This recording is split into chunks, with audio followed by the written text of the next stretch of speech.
it's not normal to have masked agents in your city and in your neighborhood and on the blocks of Minneapolis with long weapons, and then throwing it and threatening people that are on the ground. Like, that is not the Minneapolis, the Minnesota, or this country that I believed I was in, where it's being reminded how we felt in the summer of 2020 when we had our own police department do the same thing.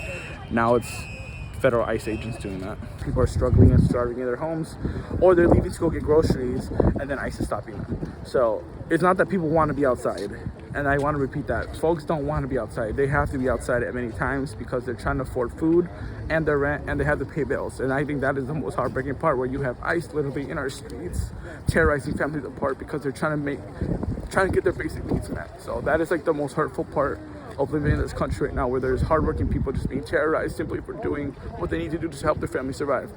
So as a city, we need to figure out how we're going to put money to food shelves, how we're going to put an eviction moratorium in place, but we need the governor's help with that, and the city can take action. When we're talking about the increase of rent, how we're going to put price controls into rent, it is really important. That's a policy we need to enact, but that's the kind of stuff that we need right now, because we need people to stand up, we need people to rise up and support their neighbors, but we also need elected officials to have some courage to actually do what is necessary.